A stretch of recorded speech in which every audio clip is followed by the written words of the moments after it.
আপনারা দেখছেন বাংলা এগিয়ে। শেষ দফায় জোরালো প্রচার।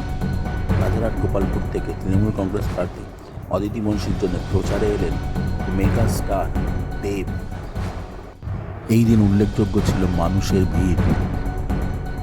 এই ভিড় দেখে কিছুটা আশা করা যাচ্ছে যে 4 তারিখ কি রেজাল্ট হতে চলেছে রাজারহাট গোপালপুরের।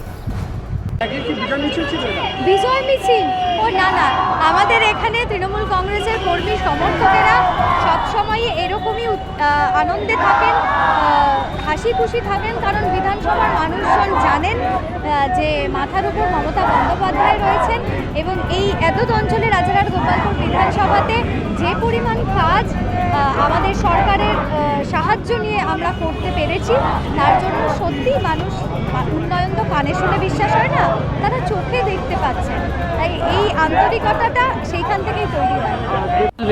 আপনারাই তো র্যালিতে ছিলেন, দেখলেন আপনারা কিরকম র্যালি হয়েছে, মানুষের কিরকম সমর্থন, মানুষের আশীর্বাদ, ভালোবাসা।